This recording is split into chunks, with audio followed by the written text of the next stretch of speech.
Bonjour, nous sommes aujourd'hui le dimanche 12 septembre. Nous sommes dans la 24e semaine du temps ordinaire et tout au long de cette semaine, je vous invite à méditer avec l'évangile du jour. Mais tout d'abord, tournons-nous vers l'Esprit Saint afin qu'il ouvre notre cœur et notre intelligence à l'Écriture.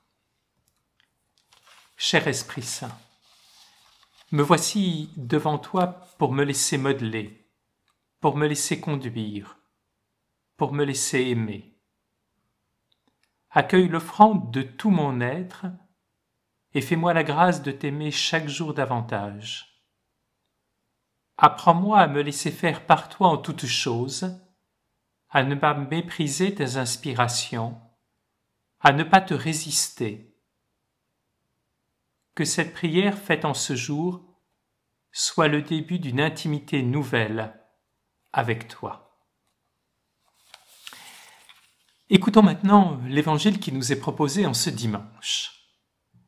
Nous sommes dans l'évangile selon saint Marc, au chapitre 8. En ce temps-là, Jésus s'en alla ainsi que ses disciples vers les villages situés aux environs de Césarée de Philippe. Chemin faisant, il interrogeait ses disciples. Au dire des gens, qui suis-je ? Ils lui répondirent, Jean le Baptiste, pour d'autres Élie, pour d'autres un des prophètes. Et lui les interrogeait. Et vous, que dites-vous ? Pour vous, qui suis-je ? Pierre, prenant la parole, lui dit, Tu es le Christ. Alors il leur défendit vivement de parler de lui à personne. Il commença à leur enseigner qu'il fallait que le Fils de l'homme souffre beaucoup, qu'il soit rejeté par les anciens, les grands prêtres et les scribes, qu'il soit tué et que 3 jours après il ressuscite. Jésus disait cette parole ouvertement. Pierre, le prenant à part, se mit à lui faire de vifs reproches. Mais Jésus se retourna et voyant ses disciples, il interpella vivement Pierre. « Passe derrière moi, Satan. Tes pensées ne sont pas celles de Dieu, mais celles des hommes. » Appelant la foule avec ses disciples, il leur dit, « Si quelqu'un veut marcher à ma suite, qu'il renonce à lui-même, qu'il prenne sa croix et qu'il me suive. Car celui qui veut sa vie la perdra, mais celui qui perdra sa vie à cause de moi et de l'Évangile la sauvera. » Alors, nous avons suivi depuis le début de l'année liturgique l'Évangile selon saint Marc. Aujourd'hui, nous rentrons dans la deuxième partie de cet Évangile, le chemin de Jésus vers Jérusalem. Dans ce chemin de Jésus vers Jérusalem, il y aura 3 annonces de la Passion. Puis, il y aura 3 refus des disciples. Puis, il y aura 3 enseignements de Jésus sur l'art d'être disciple. Ainsi donc, nous savons que dans l'évangile de Marc, le procès de Jésus a commencé dès le début de son ministère. Mais à partir du moment où il prend résolument le chemin vers Jérusalem, ce procès maintenant va s'intensifier. Alors, le début de l'évangile nous dit que Jésus est chemin faisant. Nous savons que le thème du chemin a été extrêmement important dans l'évangile de Marc.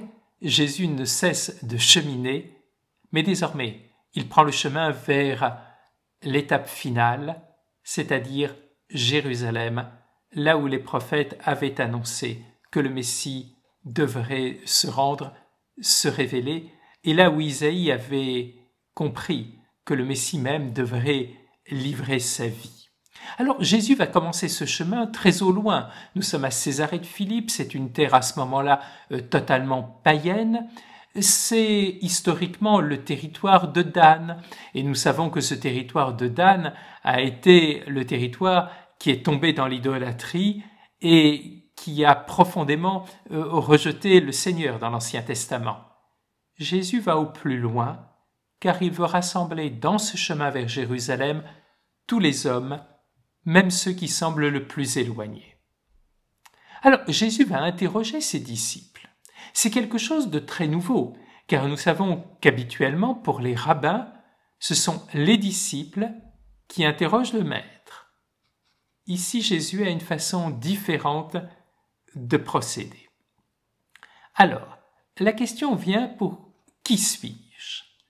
Nous l'avons entendu, la réponse va être tout d'abord Jean le Baptiste, puis va suivre un certain nombre de noms. Or, nous savons que l'évangéliste Marc nous a donné le récit du martyre ou de la décollation de Jean-Baptiste. Hérode, à ce moment-là, se posait la question et il se demandait qui pouvait être Jean-Baptiste et en particulier, il pensait que Jean-Baptiste était d'une certaine façon Élie ou l'un des autres prophètes. Ainsi donc, la foule, pour l'instant, n'a pas vu la différence qu'il peut y avoir entre Jésus et Jean-Baptiste. Et désormais, il va falloir, pendant ce chemin de Jésus vers Jérusalem, que Jésus dévoile qu'il n'est pas un simple prophète, mais qu'avec lui, toute l'histoire de l'humanité va basculer et qu'elle va basculer vers sa joie et vers son espérance. Alors, Pierre va répondre, tu es le Messie, c'est-à-dire tu es le Christ. Alors, qu'est-ce que cela veut dire être le Messie ou le Christ? C'est-à-dire tu as reçu l'onction. On appelait Messie ou Christ le roi, le prêtre et parfois même le prophète.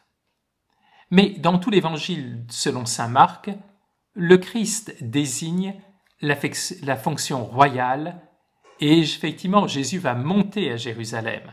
Et nous savons que pour la fête des rameaux, il va se dévoiler comme étant celui qui est véritablement le roi d'Israël. Ainsi donc, Pierre fait cette profession de foi. Nous savons que pour l'évangile selon saint Marc, Pierre a une place tout à fait particulière. En particulier parce que Marc a suivi Pierre jusqu'à Rome et que c'est justement après le martyre de Pierre à Rome que Marc a voulu mettre immédiatement par écrit l'enseignement que donnait le prince des apôtres. Alors Jésus, face à cette nouvelle, demande à ce que l'on se taise. Et nous allons comprendre pourquoi. Parce qu'il ne s'agit pas simplement de suivre le Christ parce qu'il est le roi, parce qu'il est le Messie triomphant. Il l'est. Mais on ne peut comprendre le mystère du Christ Messie roi que si l'on regarde le mystère qui va se dérouler à Jérusalem. Alors Jésus va leur dire et les enseigner en leur disant « le Fils de l'homme ». Ce titre, le Fils de l'homme, nous le savons, il est tiré du prophète Daniel. Il s'agit chez le prophète Daniel d'un être divin qui viendra auprès des hommes et donnera le temps de la grâce et le temps de la gloire. Jésus est bien le Messie, il est bien le Messie annoncé par les prophètes et en particulier par Daniel. Mais en même temps, Jésus dit « il faut que ». C'est-à-dire que, nous allons le comprendre, le mystère de la souffrance du Christ et de sa passion n'est pas un accident. Jésus ne va pas tomber dans un piège, mais c'est une nécessité absolue. Jésus doit connaître la souffrance et la mort pour pouvoir détruire la souffrance et la mort. Alors il va souffrir beaucoup, et nous savons que dans le récit de la Passion selon saint Marc, nous connaîtrons les souffrances de Jésus. Mais quelles sont ces souffrances de Jésus? Il sait d'être rejeté. Nous avons parfois l'impression que la plus grande souffrance de la Passion, c'est la flagellation et la crucifixion. Ce sont d'immenses souffrances et d'immenses souffrances physiques. Et nous devons méditer bien souvent sur ces souffrances. Mais tout l'Évangile est là et pour nous annoncer que la plus grande souffrance de Jésus, c'est d'être rejeté. Pourquoi l'amour n'est pas aimé? Et pourquoi l'amour n'a pas été aimé, en particulier par les anciens, c'est-à-dire les chefs du peuple, les grands prêtres, qui sont certes des grands prêtres illégitimes, mais qui se tiennent à Jérusalem, et les scribes, c'est-à-dire ceux qui sont connaisseurs de l'écriture. Et c'est cela qui est terrible, c'est que Jésus a été refusé par ceux-là même qui devaient l'accueillir.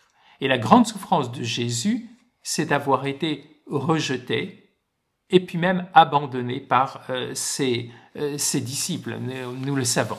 Telle est la grande souffrance de Jésus et telle est la grande souffrance que nous pouvons, nous encore, lui infliger. Alors, nous savons que c'est ensuite quelle va être la réaction de Pierre. Nous la connaissons bien. Pierre va le morigéner.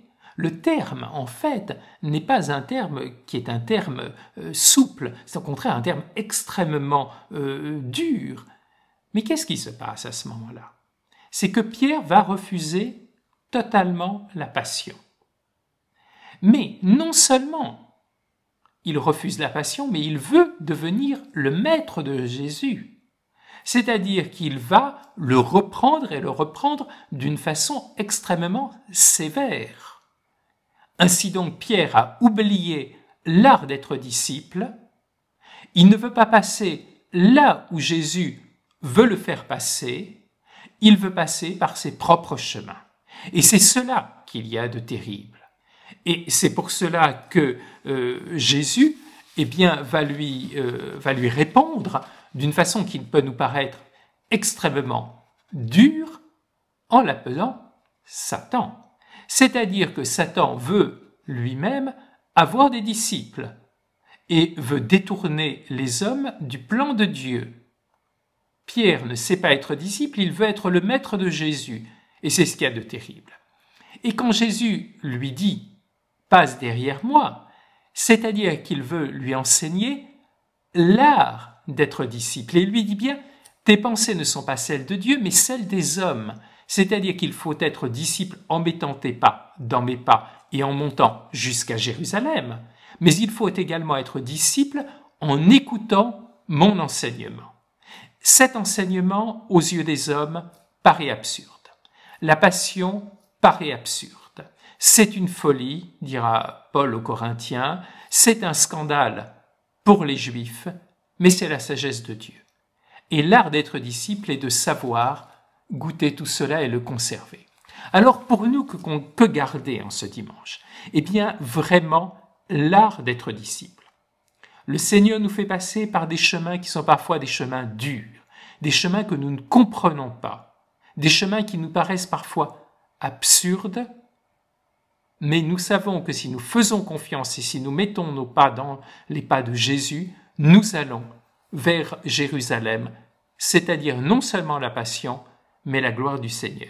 Alors demandons fortement au Seigneur en ce dimanche cet art d'être disciple et d'accueillir l'enseignement du Christ qui est passé par la passion, la mort, la résurrection. Que le Seigneur nous en donne la grâce et la joie. Amen.